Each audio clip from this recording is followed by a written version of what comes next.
A mulher respondeu: Claro que não. Temos permissão para comer das árvores do jardim.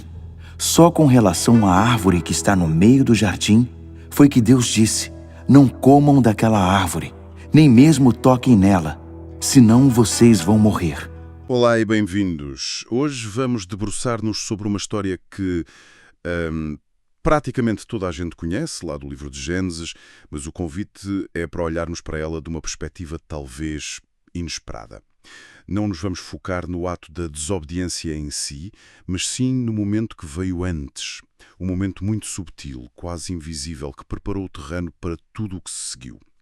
Para esta nossa exploração, partimos de um texto de análise que mergulha diretamente em Gênesis capítulo 3, mas que vai buscar mais profundidade a obras teológicas como Patriarcas e Profetas e Educação. A nossa missão, por assim dizer, é tentar perceber como é que a confiança se pode começar a desfazer. E a premissa da nossa fonte é fascinante. Sugere que o colapso não começa com uma negação frontal da verdade, mas com uma pequena alteração, um acréscimo aparentemente inofensivo a uma instrução que era perfeitamente clara. A grande questão é: como é que uma simples adição pode minar toda a base de confiança? E essa questão é intemporal. É um padrão que transcende completamente o contexto teológico. Vemo-lo todos os dias. É um reflexo de como nós, seres humanos, processamos e comunicamos informação. Pegamos numa mensagem e, por vezes com a melhor das intenções, para reforçar ou proteger, acabamos por a distorcer. E essas pequenas distorções podem ter consequências absolutamente sísmicas nos nossos relacionamentos, seja em casa com os filhos ou na liderança de uma equipa. É um mecanismo universal de quebra de confiança. Ok, vamos então entrar no cerne da questão. A cena passa-se em Gênesis 3. A serpente aproxima-se e, no meio da conversa, a mulher clarifica a regra sobre as árvores do jardim. E a resposta dela é esta, nos versículos 2 e 3. Temos permissão para comer das árvores do jardim. Só com relação à árvore que está no meio do jardim foi que Deus disse: Não comam daquela árvore, nem mesmo toquem nela, senão vocês vão morrer. E é precisamente aí, nessa frase, que está o ponto de viragem. Se recuarmos um capítulo, a Gênesis 2, vemos a instrução original de Deus. E era muito simples, muito direta. Não comerás dela. Ponto final. Não havia qualquer menção a não tocar. Exato. E a minha primeira reação ao ler isto é pensar que ela está a ser zelosa, quase piedosa. Ela não está a subtrair nada à regra, está a acrescentar uma camada extra de proteção. É como se dissesse: para garantir que não como, nem sequer vou tocar. Parece-me uma atitude responsável, quase louvável. Como é que isto pode ser o início do problema e não uma prova de cuidado? O que é fascinante aqui é que a tua reação é precisamente o que torna este momento tão perigoso e tão subtil. Parece uma boa intenção. Mas, na prática, o que é que este acréscimo faz? Altera fundamentalmente a natureza do limite. A instrução original era específica, clara, cirúrgica. O acréscimo, nem mesmo toquem nela, transforma uma instrução clara numa regra mais rígida, mais severa do que a original. Deixa de ser a palavra de Deus e passa a ser a palavra de Deus mais uma interpretação humana. E essa interpretação, mesmo que bem intencionada, introduz uma fragilidade. Uma fragilidade como assim? Pensa nisto. Um limite claro e razoável protege. Um limite que é percebido como exagerado ou arbitrário cria frustração e convida a ser testado. Uma das nossas fontes, o livro Patriarcas e Profetas, tem uma observação certeira sobre isto. Diz que, ao acrescentar a ordem divina, Eva abriu caminho para a tentação.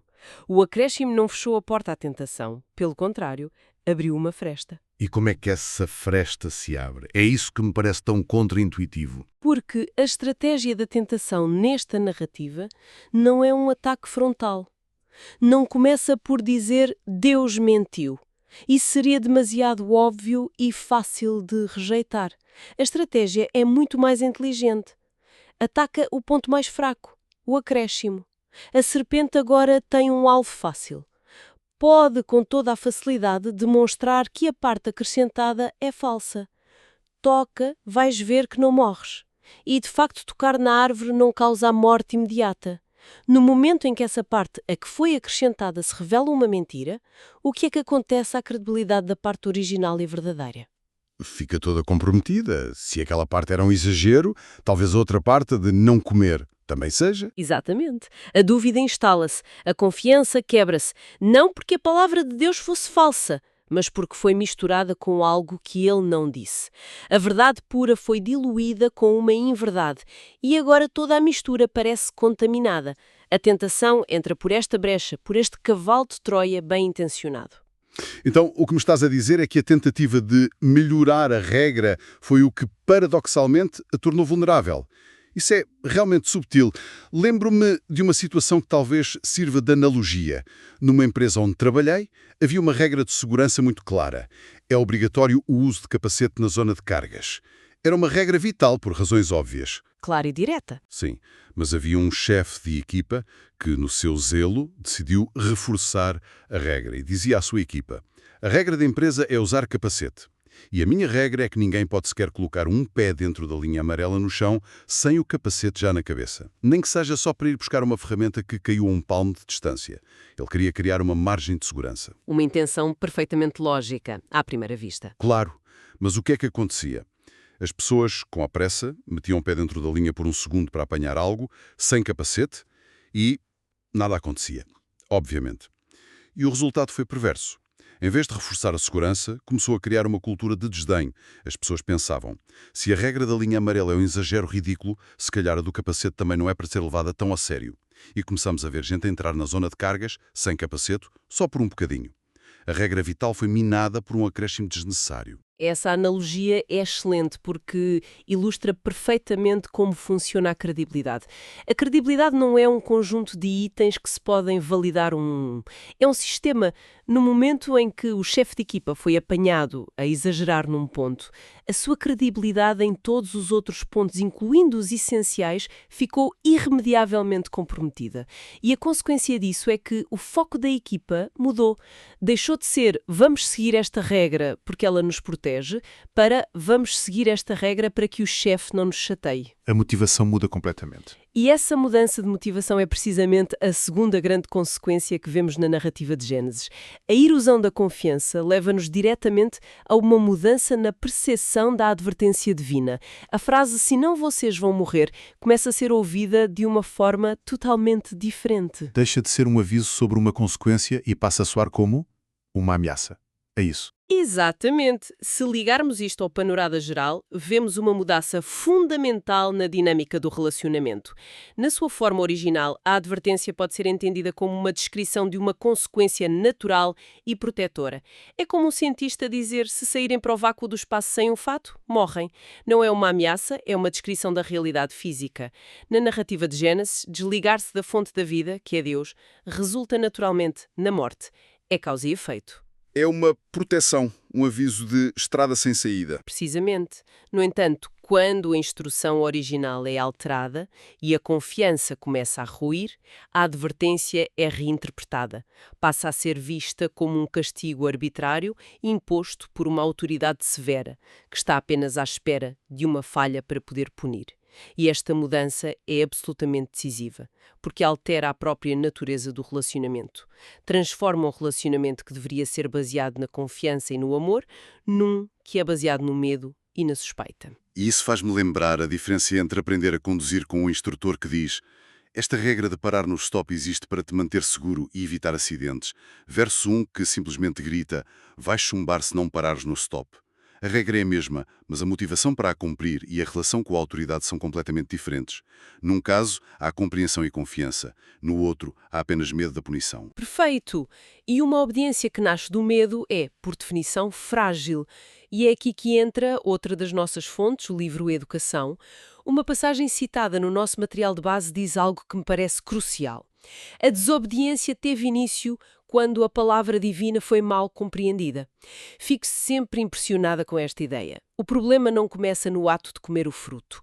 Começa muito antes, na leitura distorcida da instrução. Começa na mudança interna, na erosão da confiança, na reinterpretação da motivação por detrás da regra.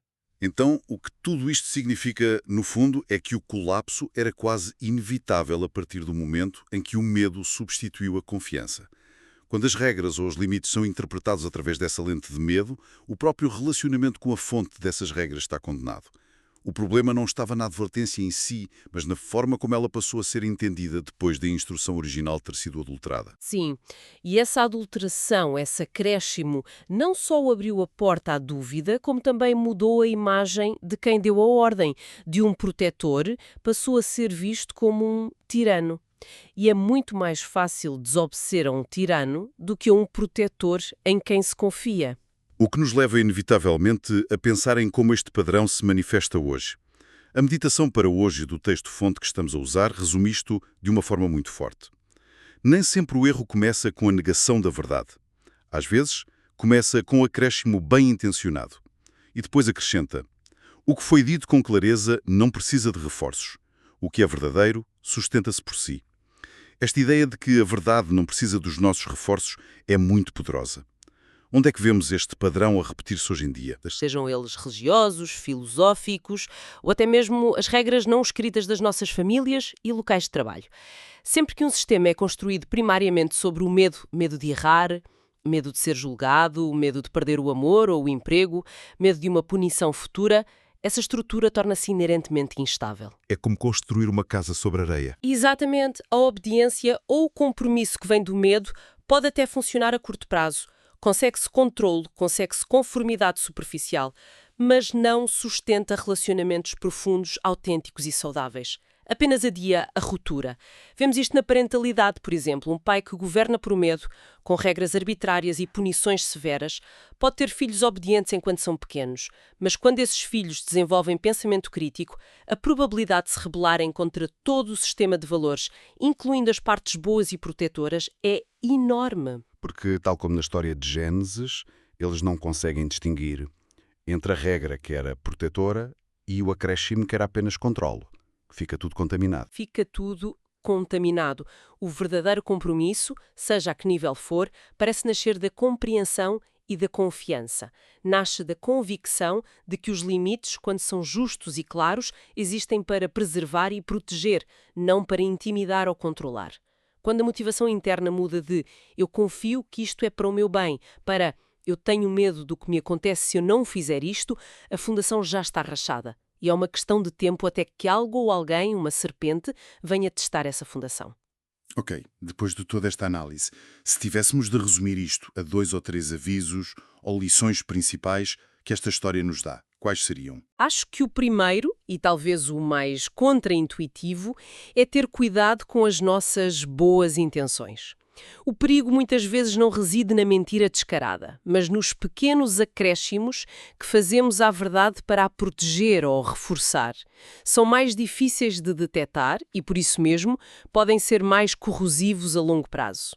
A verdade, quando é genuína, não precisa da nossa ajuda para se suster. E o segundo ponto seria então a consequência inevitável disso. Sim, o segundo ponto é a consciência de que estas distorções têm o poder de transformar radicalmente a natureza dos relacionamentos. Convertem a confiança em medo. E um relacionamento baseado no medo pode ter a aparência de estabilidade, mas é oco por dentro. A percepção da autoridade, seja um pai, um chefe ou Deus, muda radicalmente e a ligação genuína perde-se. E o ponto final, o ponto de partida de tudo, é a simplicidade. O primeiro passo para esta quebra de confiança pode ser algo tão subtil como uma reinterpretação bem intencionada de uma instrução que na sua origem era perfeitamente clara e simples. A complicação foi o início da queda. Exato. Se tivéssemos de extrair a grande lição desta análise, ela focar-se-á na importância da integridade da mensagem original. A confiança exige fidelidade. No momento em que a palavra original é alterada, mesmo com a melhor das intenções, a confiança na fonte dessa palavra fica comprometida. A tentativa de melhorar ou reforçar a verdade acaba, paradoxalmente, por a enfraquecer, abrindo a porta à dúvida e, por fim, à desobediência. A fidelidade ao que foi dito originalmente é, no fundo, a base de tudo. O que nos deixa com uma pergunta final para reflexão. Uma provocação inspirada diretamente na nossa fonte, que nos transporta desta teologia antiga para o nosso presente imediato. Se o problema começou com um acréscimo, com um peso extra colocado sobre uma instrução simples, a pergunta para nós é: Onde no nosso dia-a-dia, nas nossas relações, no nosso trabalho, poderemos estar a acrescentar peso desnecessário a algo que nos foi entregue como um simples ato de confiança? A questão fica em aberto. Onde é que hoje se pode estar a acrescentar peso ao que foi dado como confiança?